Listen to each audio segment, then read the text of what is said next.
Assalamualaikum warahmatullahi wabarakatuh. Bagaimana kabar kalian hari ini? Semoga kalian selalu dalam keadaan sehat. Selamat datang kembali di pembelajaran matematika paket A bersama PKBM Fahmul Ulum. Senang sekali bisa bertemu lagi dengan kalian semua yang sangat semangat belajarnya.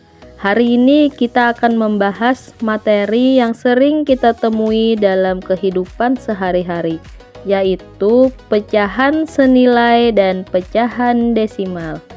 Pada materi kali ini sangat penting karena membantu kita memahami bahwa satu bagian bisa ditulis dengan berbagai cara. Tenang saja, kita akan belajarnya pelan-pelan dan memakai contoh yang mudah untuk kita pahami. Siapkan buku dan alat tulis kalian ya, biar kita bisa langsung ikut berlatih bersama. Sebelum kita memasuki materi pembelajaran pecahan senilai dan pecahan desimal, adapun tujuan pembelajaran yang akan kita capai pada hari ini, yaitu kalian diharapkan dapat mengenali pecahan senilai. Kalian juga diharapkan dapat menyatakan pecahan desimal per 10 maupun per 100. Kalian juga diharapkan dapat menyatakan pecahan desimal per seratusan. Oke, setelah kita mengetahui tujuan pembelajarnya, mari kita untuk mempelajari materi mengenai pecahan senilai dan pecahan desimal. Apa itu pecahan senilai? Sebelumnya, pada pembelajaran minggu lalu, kita sudah mempelajari mengenai apa itu pecahan. Pecahan adalah bilangan yang menunjukkan bagian dari satu keseluruhan yang dibagi menjadi beberapa bagian yang sama besar. Dalam pecahan ada yang namanya pembilang dan penyebut. Lalu, apa itu pecahan senilai? Pecahan senilai adalah pecahan yang memiliki nilai yang sama walaupun angka pembilang dan penyebutnya berbeda. Selanjutnya ada contoh pecahan senilai. Yang telah kita ketahui bahwa pecahan senilai ini adalah pecahan yang berbeda bentuk tapi nilainya tetap sama. Contoh sederhananya, perhatikan gambar berikut. Setengah loyang pizza sama besarnya dengan 2 potong pizza dari 4 bagian, yaitu 2/4. Jadi gampangnya misalnya kalian mempunyai kue yang dipotong berbeda-beda, tapi bagian yang kamu makan tetap sama besarnya. Kenapa bisa senilai? Karena pembilang dan penyebut dikali atau dibagi dengan angka yang sama. Jadi angka 0 nggak boleh dipakai. Cara menemukan pecahan senilai. Ada 2 cara utama buat menentukan pecahan senilai. Yang pertama menggunakan perkalian ataupun pembagian. Cara ini adalah paling sering dipakai. Pecahan senilai dapat diperoleh dengan kita dapat mengalihkan pembilang dan penyebut dengan angka yang sama. Dan kita juga dapat membagi pembilang dan penyebut dengan angka yang sama. Aturannya, kalikan atau kita bagikan pembilang dan penyebut dengan angka yang sama. Adapun contoh bagaimana cara menentukan pecahan senilai dengan menggunakan perkalian. Contohnya, carilah pecahan yang senilai dengan 1/2. Cara mengerjakannya dengan mengalihkan pembilang dan penyebut dengan angka yang sama. Kalikan dengan 2. Di sana kita sudah mengetahui pecahan senilainya yaitu 1/2. Lalu kita kalikan antara pembilangnya dan penyebutnya harus sama. Pada pembilang 1 dikali dengan 2, maka di bawahnya pun untuk penyebutnya juga disamakan yaitu 2.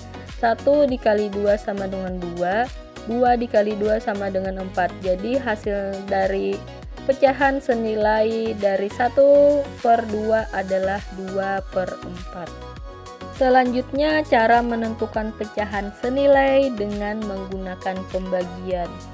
Sama halnya dengan perkalian, yaitu harus dikalikan dengan angka yang sama, sedangkan pembagian pun harus juga dibagi dengan angka yang sama. Contohnya, carilah pecahan yang senilai dengan 6/12. Maka pembilang dan penyebut harus sama untuk dibagi. Pada soal 6/12 ini kita akan membaginya pada 2 angka. Jadi 6/12 dapat kita bagi 2. 6 dibagi 2 sama dengan 3, 12 dibagi 2 sama dengan 6. Jadi hasilnya 3/6. Jadi kita harus menyamakan pembilangnya dan penyebutnya, yaitu di atas 2 dan di bawah juga 2. Materi selanjutnya ada yang namanya pecahan desimal. Pecahan desimal adalah bentuk lain dari pecahan yang ditulis menggunakan tanda koma sebagai pemisah.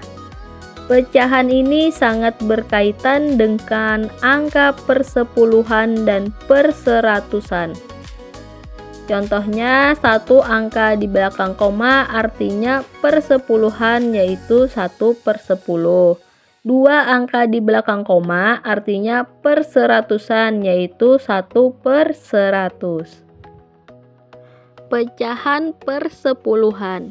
Bentuk pecahan desimal dari 5/10 adalah, jadi karena pecahan tersebut memiliki penyebut 10, di mana angka 0 dalam bilangan 10 hanya ada 1, maka bentuk pecahan desimalnya hanya ada 1 angka di belakang koma. Jadi jawaban dari 5/10 adalah 0,5. Lalu ada pecahan perseratusan.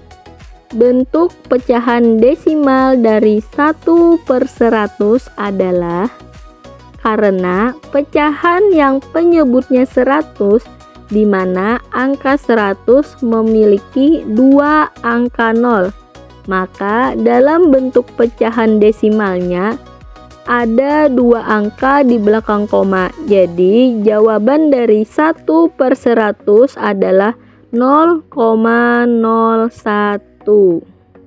Coba lihat tabel berikut. Ada pecahan biasa, pecahan desimal, dan keterangan. Pada pecahan biasa 3/10, kalau dalam pecahan desimal yaitu 0,3, karena 1 angka di belakang koma. Ada 15/10, pecahan desimalnya yaitu 1,5, karena 1 angka di belakang koma. Ada 7/100. Kalau dalam pecahan desimalnya 0,07, karena 2 angka di belakang koma. Adapun tips cepat kalian untuk menghitung. Yang pertama, hitung jumlah angka 0 pada penyebut. Jika nolnya 1, yaitu 10, maka ada 1 angka di belakang koma. Jika nolnya 2, yaitu 100, maka ada 2 angka di belakang koma. Yang kedua, jika hasil desimalnya berakhiran angka 0 seperti 0,90, kalian boleh menghapus 0 yang paling belakang menjadi 0,9. Nilainya tetap sama. Jadi, kesimpulan pada pembelajaran hari ini yaitu untuk pecahan senilai, yang pertama, pecahan senilai memiliki nilai yang sama. Yang kedua, pecahan senilai diperoleh dengan mengalikan atau membagi pembilang dan penyebut dengan angka yang sama. Yang ketiga, pecahan dapat disederhanakan menjadi bentuk paling sederhana. Selanjutnya, kesimpulan dari pecahan desimal yaitu pecahan desimal ditulis menggunakan tanda koma. Yang kedua, pecahan desimal berasal dari pecahan dengan penyebut 10, 100, ataupun 1000. Yang ketiga, pecahan desimal dapat digunakan dalam kehidupan kita sehari-hari. Ayo berlatih. Jelaskan kembali pengertian pecahan senilai dan adapun soal dalam kehidupan sehari-hari, yaitu Ani memiliki kue dan memotongnya menjadi 8 bagian sama besar. Ia memakan 4 bagian. Tuliskan pecahan tersebut dan pecahan senilainya. Demikian pembelajaran kita pada hari ini. Semoga kalian dapat mengamalkannya dalam kehidupan sehari-hari. Sampai bertemu pada video pembelajaran berikutnya. Demikian, wassalamualaikum warahmatullahi wabarakatuh.